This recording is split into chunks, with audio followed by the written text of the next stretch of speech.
Bem, como o vídeo anterior ia ficar muito grande, estou disponibilizando então a segunda parte, dando continuidade à primeira, e também vou disponibilizar uma terceira parte. Então, essa aula sobre ações de segurança estará disponível em 3 videoaulas, tá? Então, complementa-se com 3 videoaulas.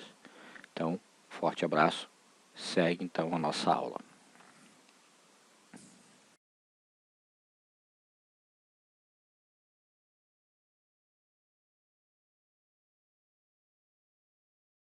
Ação limite.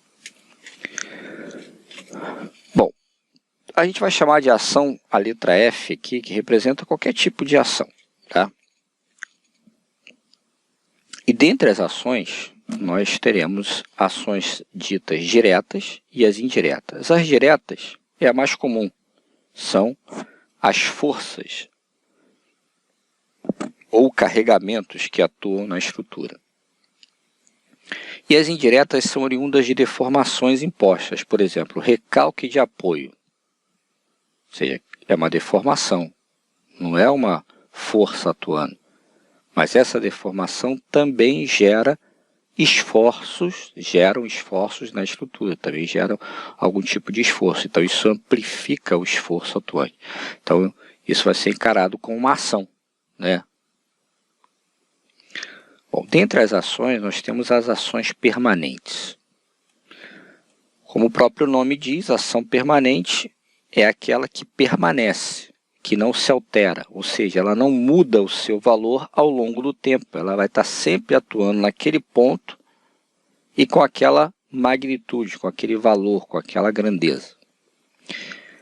Dentre as ações permanentes, nós podemos chamar de ações permanentes diretas, são os pesos dos elementos, chamados de peso próprio, e as indiretas, que são constituídas por deformações. Bom, por que deformação é uma ação permanente? Se um prédio sofre um recalque no apoio, esse recalque não retorna para o estado inicial, ele fica lá ocorrendo permanentemente.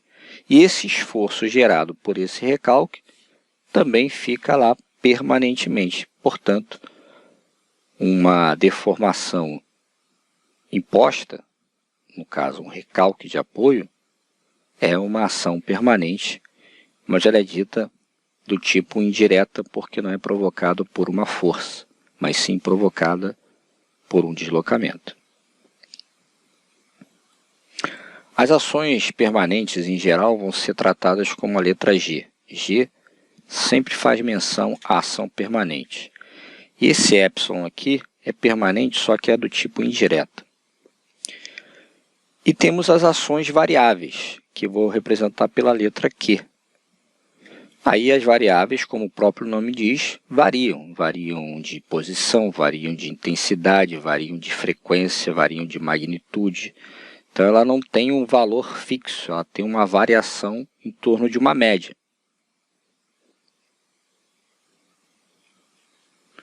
Então, por exemplo, cargas acidentais, como pessoas, mobiliários, veículos, etc., são cargas que não têm só o seu valor fixo durante o tempo todo. Então, varia. Forças de frenagem, forças de impacto de veículo, forças centrífugas, também não tem um valor pré-definido. Então, varia de equipamento, de tipo de veículo e etc. e tal. Então, tem uma variação em torno de uma média. Efeitos de temperatura variam em torno de uma média. Tem dia que está mais quente, tem dia que está mais frio, então isso está variando o tempo todo. Atrito nos aparelhos de apoio são relacionados diretamente aos veículos, às cargas móveis, né? Está aqui. Vento.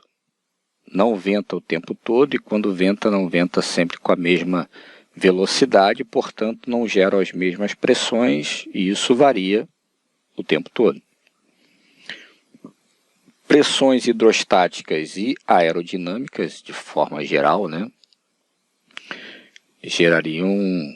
Se caracterizariam aí como ações do tipo variáveis. Tá? Bom, aí como eu tenho uma infinidade de ações variáveis, é importante a gente observar o seguinte. Bom, um prédio num centro urbano como o Rio de Janeiro está vulnerável a sofrer todos os tipos de ações existentes? Obviamente que não, né? Está sujeito a sofrer terremoto? É uma possibilidade, mas é uma possibilidade remota. Então, o que a gente vai considerar como ação variável? As ações variáveis ditas normais são aquelas cuja probabilidade de ocorrência são suficientemente grandes para que sejam consideradas obrigatoriamente no projeto. Então, por exemplo, um prédio para uma escola. Vai ter gente lá ocupando o prédio diariamente? Sim, então não posso deixar de considerar a carga acidental devido a pessoas, biblioteca, sala de computador, mobiliário associado à escola. Então, é uma ação variável que vai existir, não tem jeito. A probabilidade dela existir é 100%. E as especiais são aquelas ações variáveis que podem ocorrer, mas com uma probabilidade muito pequena, ou até mesmo zero de probabilidade, que não são obrigados, e não somos obrigados a utilizar ela num projeto, tá? É diferente, por exemplo, se você for fazer um projeto no Chile, onde tem muito terremoto. Ação sísmica é obrigatório? Sim, aí entraria aqui nesse grupo, ações variáveis ditas normais, porque é normal no Chile ter terremoto, né? Então, no Brasil, por exemplo, no Rio Grande do Norte, né, e proximidades estão assentadas sobre uma zona sísmica. Então é comum, né, recomenda-se que lá os projetos leve-se em consideração a probabilidade de ocorrência de um terremoto. Então aí já não seria mais uma ação especial, seria mais uma ação normal. Então isso vai depender de projeto para projeto, tá? Mas em geral a gente vai tratar como variáveis normais. Eu tenho um grupo aqui chamado de ações excepcionais ou excepcionalíssimas, que isso não é o convencional de um projeto. São para projetos muito, mas muito, muito específicos. Por exemplo, uma explosão. Imagine você projetar um prédio para resistir a um determinado nível de explosão. Seria inviável economicamente você ter esse prédio. Impacto ou choque de veículos. A mesma coisa, né? Incêndios, enchentes, sismos de picos elevadíssimos. Então tudo isso entraria dentro de um espectro chamado de ações excepcionais, que para pouquíssimos projetos elas seriam obrigatórias. Então, por exemplo, se você pensar numa usina nuclear, por exemplo, usina de Angra, algumas simulações mostram explosões. Então, para esse tipo de estrutura, cujo dano seria catastrófico, é necessário, é recomendado que se avalie alguns níveis de explosão.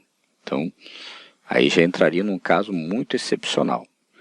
Mas tirando essas excepcionalidades, o que regula são as ações ditas normais. Bom, quanto às solicitações, nós já comentamos que são os esforços internos. E esses esforços internos são provocados pelas forças, pelas cargas externas.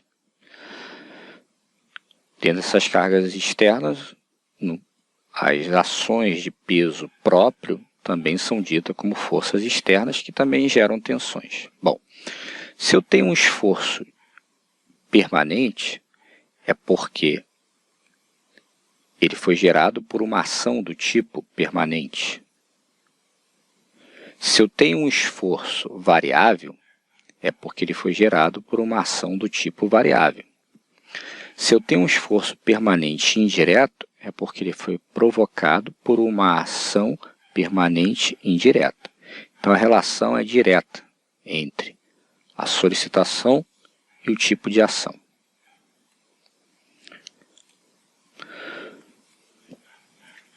Agora vale destacar o seguinte, falando das ações ou das solicitações, existe um valor que é chamado de valor característico, que são esses valores do uso, da probabilidade de ocorrer em determinada estrutura ou outra. Por exemplo, a probabilidade de você ter uma carga, uma biblioteca de determinado valor, isso é chamado de uma ação característica, ou seja, ela é característica daquele tipo de uso. Se eu pensar, por exemplo, numa arquibancada do Maracanã, qual é a carga que eu utilizo no Maracanã? É a mesma que eu utilizo numa residência? Não. A da residência tem uma característica e a da arquibancada do Maracanã, de um estádio de futebol, tem outra característica. Então, isso que a gente chama de ações características. Então, para cada tipo de estrutura, eu teria uma ação característica ou representativa daquele empreendimento. Então, isso posto, a gente vai chamar todas as ações características pela letrinha K. Então, se eu tiver, por exemplo, uma ação permanente característica, eu vou escrever FGK. Então, o G representa que é uma ação permanente e o K diz que ela é do tipo característica. Isso serve para quê? Para a gente diferenciar uma ação em serviço, aquela que está sendo utilizada no dia a dia, daquela que eu utilizo para projetar. Lembra que aquela que eu utilizo para projetar, ela é majorada? Então, a característica não é majorada. As ações características não foram afetadas de nenhum coeficiente de segurança. Bom, em modo geral, a NBR 6120 trata de uma gama enorme de ações características. Inclusive nessa versão nova, né, disponível, se eu não me engano, agora 2019, 2020, ela incluiu novas ações para atender, né, a vários casos novos de ações. Então, a referência para ações é a 6120.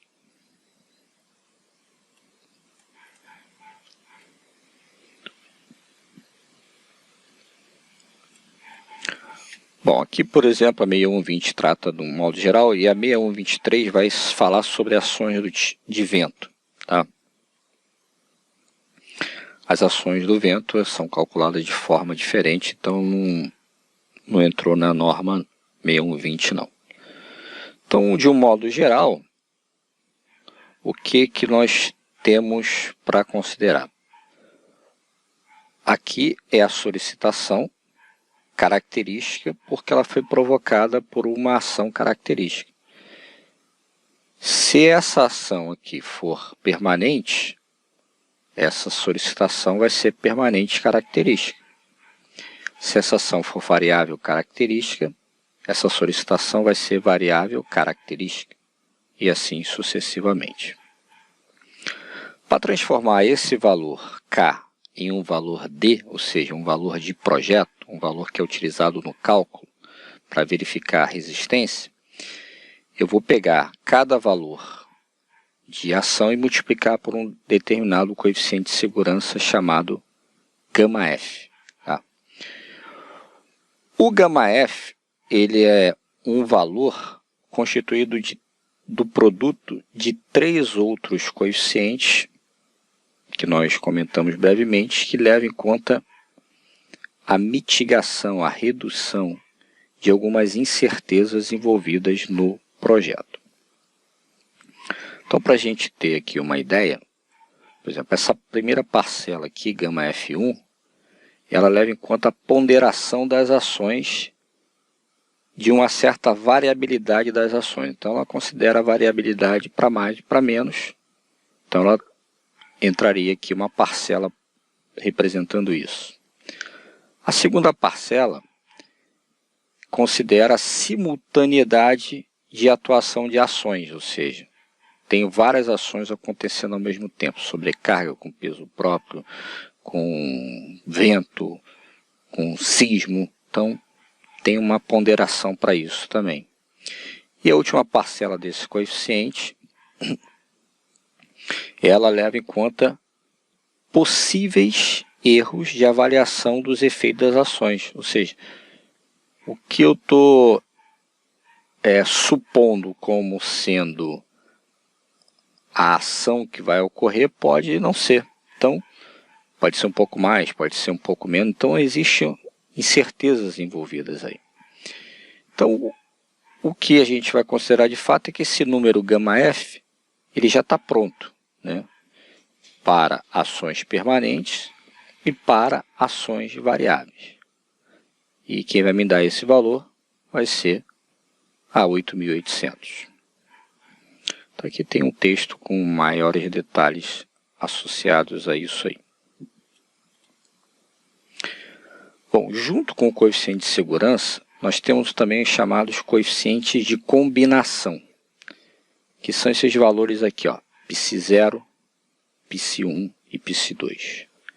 Esses valores de combinação, dentro do método dos estados limites, eles combinam entre si a probabilidade de algumas ações ocorrerem simultaneamente a uma ação dita ação principal ou ação de base. Então, se eu tenho um prédio, por exemplo, e a ação principal é a ação de vento, mas junto com o vento tem a utilização, ou seja, sobrecarga, como é que esse negócio vai se comportar em termos de ação final? Então, isso é levado em conta por esses coeficientes π, tanto esse quanto esse. E nós vamos ver ele nas tabelas seguintes.